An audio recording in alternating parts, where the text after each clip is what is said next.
What is up, guys? Welcome back to the channel. This is episode 7 of our 2003 Yamaha R1 Project bike. We only got a few episodes left. We got some nice parts over on the bench, so let's go look at what we got. We got some carbon fiber for the bike, some more OEM stuff, and some other stuff that I'll show you later. So this is from carbonfiberracing.com. The carbon fiber looks absolutely incredible. It looks really good. It's going to look sick on the bike. We have a brand new OEM stator cover from Yamaha. We got some OEM bolts and some OEM hardware for this part over here. So let's start installing this. Those parts right there are the inlet fills for over here, so that should look pretty sweet. So let me go throw those on real quick. So here's a first glance at it on the bike. It does seem to be lining up pretty good with the bolt holes. So let me get all the bolts installed. I do not have the bolts for here. I believe they're an M5 bolt if I'm not mistaken, so I may have to get some of those, or I may have one laying around in the garage. But let me get all the bolts in and I'll show you how the fitment is. All right, so we got this side all bolted up. This was an M5 bolt, FYI, if anybody needs to know, and the fitment looks really good, actually. Pretty happy, gotta say. Not bad at all.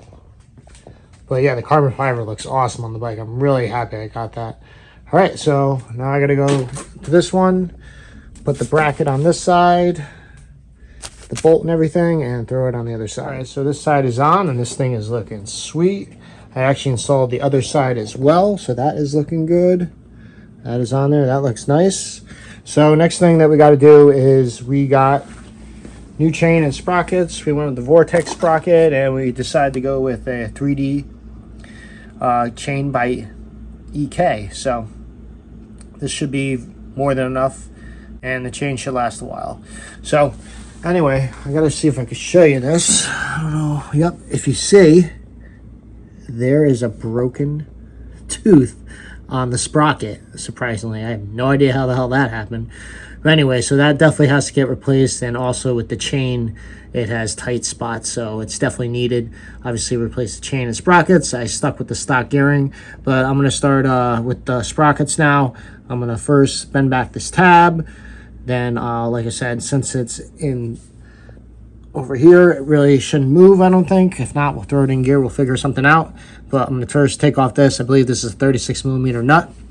And then, obviously, before I take this off completely, I'll start loosening the sprocket bolts. Those shouldn't be too hard, I don't think. But we'll loosen those, and then we'll start going from there.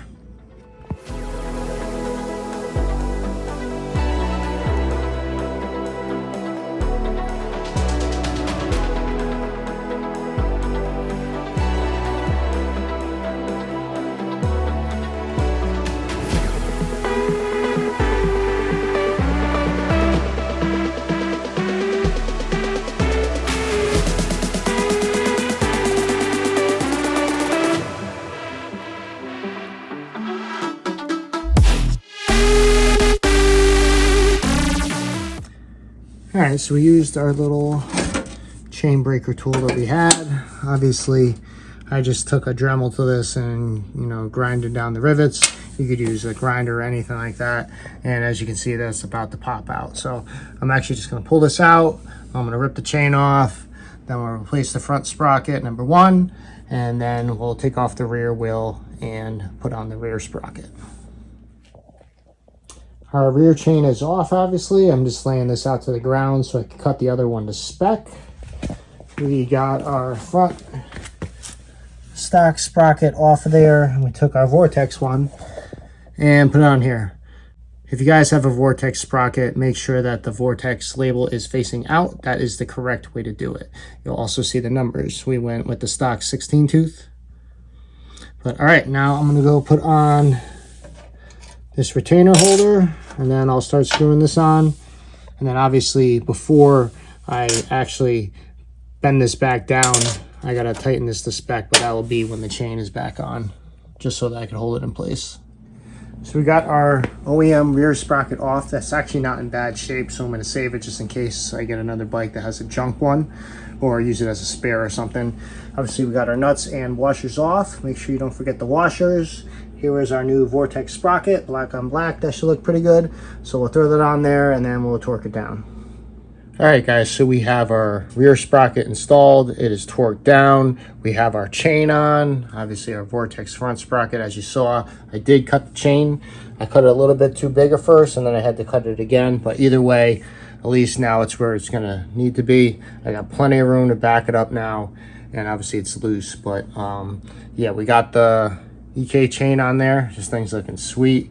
I'm gonna go get the master link right now, get that on. And then I just have a link just holding this in place so it doesn't fall off. I'll put the other thing in as that pops out. And then we'll have to press and then rivet the new master link on.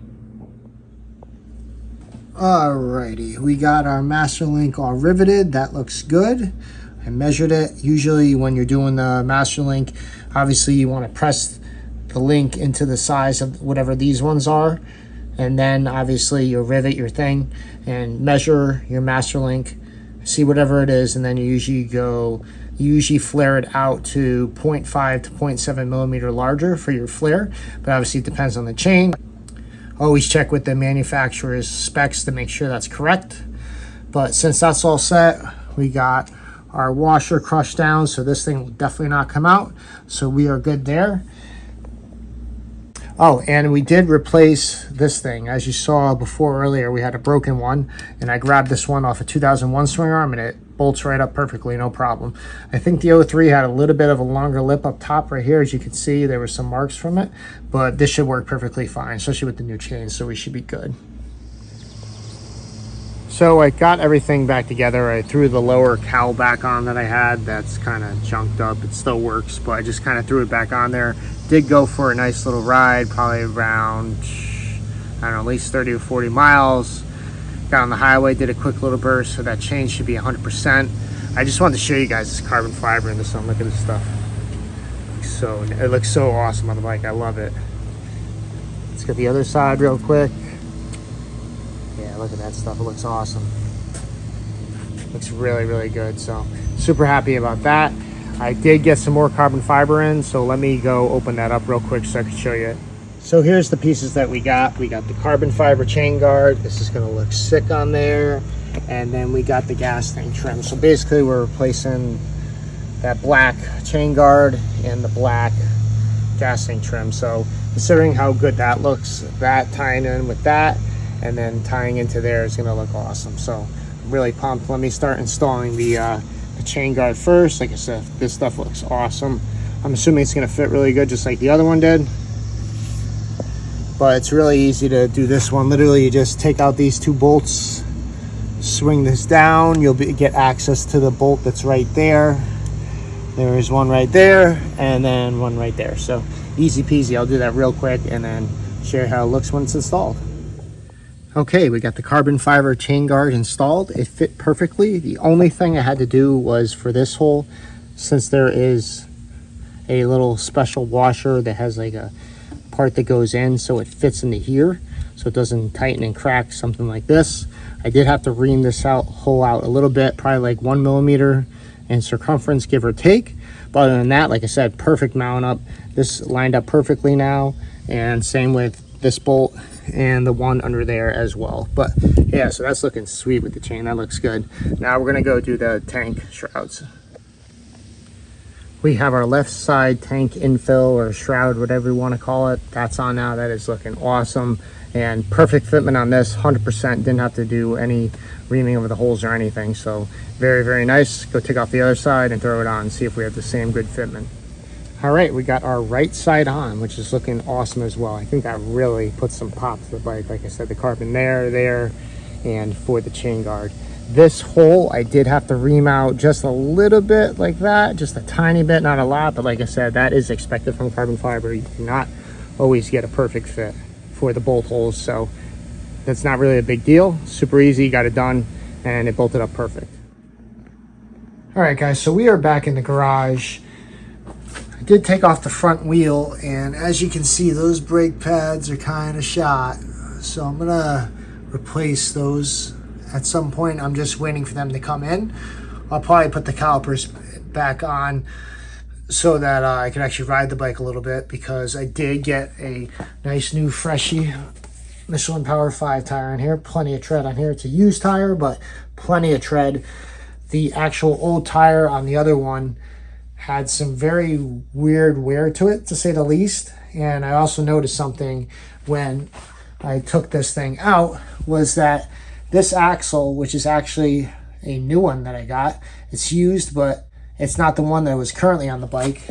I don't know if this comes out on camera, but, or if you could see it, but that thing is pretty bent. Like, it's straight, but this part just like shoots up that way. So I got a used one on eBay for like 30 bucks shipped, and this thing is nice and straight, which is good. I noticed it when it was in here and I was trying to take it out, and I was turning this with the tool. I mean, it just slides out, but I was turning it and it was like making the fork like bulge up, and I'm like, what the heck is that? So after taking it out, you could see that, yeah, that's bent. It's definitely bent for sure. So I got another one, that's good. And like I said, after looking at those brake pads, we're gonna replace those. So I'm just waiting for those to come in the mail. So that'll probably make the brakes feel a lot better in the front. But for now, like I said, I'm gonna put this tire back on there so I can actually ride it around a little bit, and I'll probably do a little video of riding the bike. But yeah, so I'm gonna throw this back on for now. Let me pop this in, gotta get some more grease on here, and we'll take it from there. All right, we got everything torqued to spec. The front axle bolts on the 2002 to 2003 Yamaha R1s are 66 foot-pounds. The mounting calipers are 30 foot-pounds, and the axle pinch bolts are 13 pounds. This is different from the 2000 or 98 to 2001, so just be aware of that. I know the models are pretty similar, but the torque specs are different for the 2002, 2003 versus the 98 to 2001. So just keep that in mind. All right, so I'm gonna get this off the stands. We'll get this thing back on the lift, and we're gonna get rid of these junk destroyed frame sliders and replace them with another one. All right, so we have our clutch lever side frame slider on. Frame slider is about 3 inches, should be all right. And we have our clutch lever side, or the throttle side, I should say. So that is on. These look pretty good. I mean, considering we had these things that were junk, like look at that bolt. That's how bad that thing was. It's crazy that, you know, the bike ended up having that much impact that it bent the bolt like that. Maybe it didn't take too much to really bend this bolt, but still, it's just the fact that it's shot. And then obviously look at this one as well. So these look much better. I think it looks better with the black on there. It kind of blends in a little bit. And like I said, these are 3 inches long, so they're not super long, but they'll be good enough if the bike ever ended up falling over like in the driveway. So I don't know if you guys have noticed, but on the 02 and 03 R1s, I feel like even with the OEM kickstand that isn't bent, it's perfectly straight, I feel like the bikes just lean over a little bit more than the 98 to 2001 models do for whatever reason. But anyway, so these are sweet. These are on that side, that side. Now I'm going to go replace the stator cover. I'm going to take this one off and save that for another bike or a rainy day. But yeah, let's go get that brand new stator cover. We'll take this one off first.